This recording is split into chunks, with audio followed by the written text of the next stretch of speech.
Rachaad White might be a 3-down back, something we only dreamed of last offseason. When Leonard Fournette was in the way, everybody doubted this guy, Rachaad White, who we pegged as a breakout candidate, and he did good. But Leonard Fournette was in his way, and we'll get into his 2022 season, how good Rachaad White did as a rookie. We'll get into what we predict him to do if he's given all the work and he escapes the NFL draft and free agency. We'll break down all that, but we'll also get into what he's capable of if, let's say, he does run into a Kareem Hunt or a Tank Bigsby in the NFL draft. Is Rachaad White season upon us? The Fantasy Football Show begins right now. This is the Fantasy Football Show with your host, Smitty. Take a lap. Let's kick it off with the news. Bucs coach Todd says that he wants second-year running back Rachaad White to be a 3-down back in the NFL.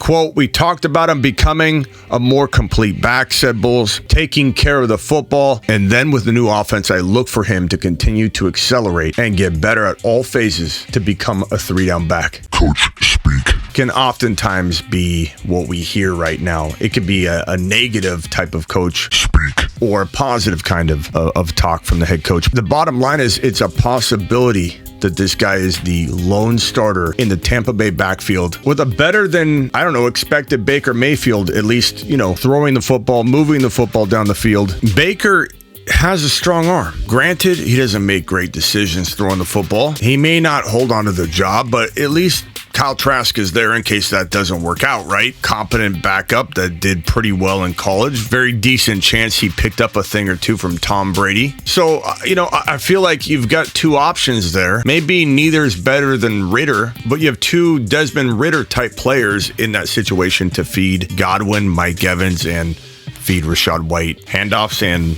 dump passes. I really think that the more I talk this out, and we talked about this on our Zoom call, and if you guys want to become a Zoom call member, just head on over to the blue join button on the main YouTube page of mine.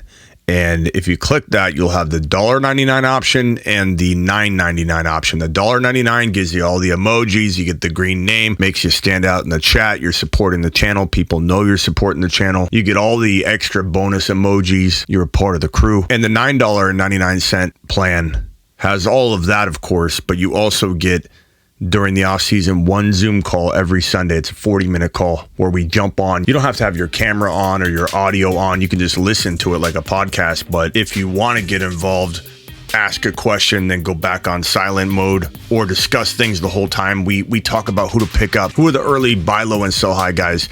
One Zoom call per Sunday during the off-season, 2 Zoom calls per Sunday during the in-season. Halftime of the morning games, we go live on Zoom to discuss everything that happened in the first half of the morning games. And we go live at halftime of the Sunday evening game to talk about all of the morning and afternoon games in the first half of the Sunday evening game. It's a great way to mingle in an intimate setting, which is you, me, and the crew. On Sunday's Zoom call, which is why I brought this up, we started to discuss, what are the downsides of Baker and Trask, and how much could Rachaad White be held back by the quarterback situation, the quarterback room. And really, at the end of the day, we kind of all agreed that it's not that bad. It's not ideal. I don't think Tampa Bay is going to produce some kind of monster quarterback. I don't think we're going to get a top 10 quarterback out of that situation. Maybe a little lower end Matthew Stafford type of production. At least one of them can get there.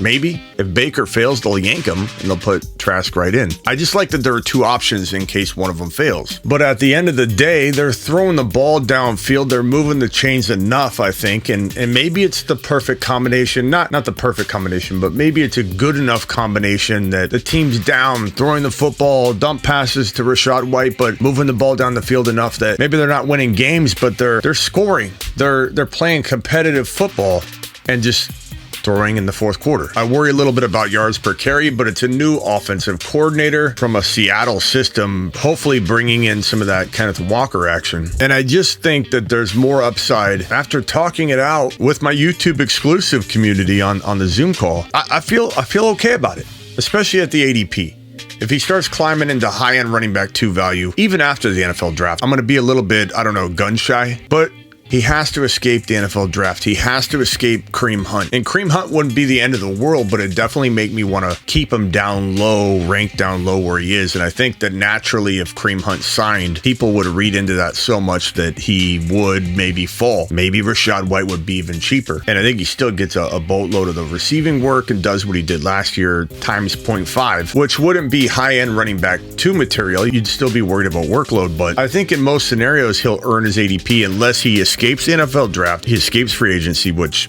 there aren't a lot of running backs left. It's Kareem Hunt. If he escapes all that and then vaults into high-end running back 2 or even mid-range running back 2 value, we might have to reassess and see if he's worth the value. We'll take it as it comes. But for right now, this is a monster flex option. I like this kid. And if we look at his 2022 numbers, I mean, on 17 games, he didn't get going until later in the year. He only scored 3 times in 2022. In week 4, a rushing touchdown. In week 13, in week 16, receiving touchdowns. 3 total. Not good. Only one 100-yard game. There's a lot of improvement to be had. Considering he had 50 receptions for 290 and 2 touchdowns. He didn't have the greatest year. You'd think a guy that pulled in 50 passes would have had a little bit better year. 3.7 yards per carry. But this was a product of a very bad offense. Even Tom Brady looked awful. Nobody played well. A new offensive coordinator is much needed from a Pete Carroll coaching tree that might run.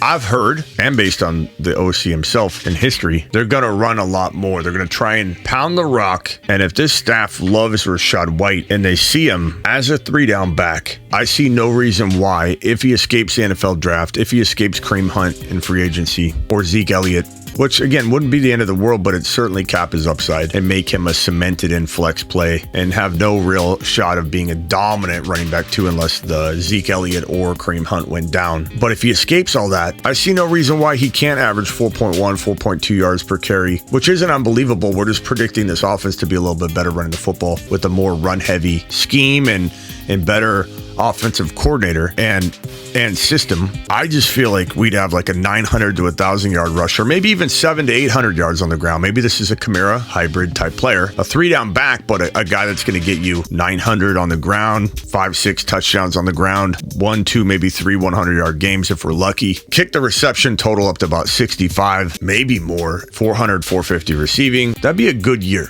We're not talking about a running back 1 here. We're talking about a sneaky RB you can use for your hero running back strategy, your wait on a running back approach, your 0 RB approach. This is one of the guys you want in that running back room that you're going to develop under those circumstances, under those draft techniques. Get excited about Rachaad White. Let's stay on top of the news. We'll reconvene after the draft or if any new news arises. We're staying on top of this situation. This is a moon man from last year. There's a reason he was on the Moon Man list. We identified this guy when no one else was talking about him. Played for ASU. Your boy Smitty went to ASU twice, so I know a little thing or two about ASU players. Hey, I'm wearing it right now. Best journalism college in the world. Well, in my opinion, I'm a little biased. And I watched him. This kid can navigate space like very few players. He knows how to get 4 or 5 extra yards, fall down, avoid some contact, get extra yardage when other running backs wouldn't. And he's really good at running the football. I know he was utilized a ton as a receiving back in college at ASU. And I realize we're all kind of calling him like a hybrid workhorse. And I even said 900 yards is what I predicted. But the truth is he's not a small guy. 6 foot, 214, 215 pounds. That's not a monster, but that is not a small running back. He is a very good sized running back. He can be a between the tackles, 250 rushing attempt running back. The guy had 182 attempts, 1,000 yards, 5.5, 15 rushing touchdowns in 2021 at Arizona State University. 43 receptions, 456, 1 TD. He had 16 total touchdowns, nearly 1,500 total yards with that 1,000-yard season on 11 games. So this is no Gibson. This is a proven running back at the college level, just not tested as a 1,000-yard runner year over year. Is like one season. Are we worried about that? I'm not. I really like this kid a ton. Despite having really 1 year production, I really like him. He wouldn't have cracked the Moon Man list last year if I didn't absolutely love his skill set and see something in my gut. I feel this kid could be special. Just make sure You're only drafting him where you should be drafting him. Currently, right now, with the cloudiness around the NFL draft and free agency with Kareem Hunt, Zeke Elliott, flex type player right now. Don't draft him as a high-end running back 2 or a mid running back 2. Not yet. Leave opportunity and room for exploding from his draft capital. Reconvene after the NFL draft. Now get out of here. Oh, don't forget to get on over to thefantasyfootballshow.com/underdog, or just use the link down in the description. It inserts promo code Smitty for you. If you just use the link in the description or go to thefantasyfootballshow.com/underdog. And if you are new to Underdog will match up to $100 in your first deposit, dollar for dollar. So get on over and try some super flex drafts and draft Rachaad White in a super flex draft. They got these up right now, super flex drafts. Go draft Rachaad White in one of these drafts. He's fallen so late in Superflex because all the quarterbacks nudge everybody down. So he should fall later than in a normal draft, a 1 QB draft. But man, I love doing these Underdog drafts. Promo code Smitty. I'm live Monday through Friday at 7 p.m. Eastern. I'm live whenever news breaks, and I'm live usually every Tuesday, Thursday, Friday, Saturday, about midnight Eastern, 12:30 a.m. Eastern, give or take. These are our guarantees. Live when news breaks, Monday through Friday, 7 p.m. Eastern. Even if Christmas Day falls on a Monday through Friday, your boy's always here for you. Monday through Friday, 7 p.m. Eastern, live whenever news breaks. These are gravy extras. They're not always a lock. During the season, they're pretty much a lock, but these are the locks. These are the gravy shows, the bonus shows. Now get out of here. This is the Fantasy Football Show with your host, Smitty.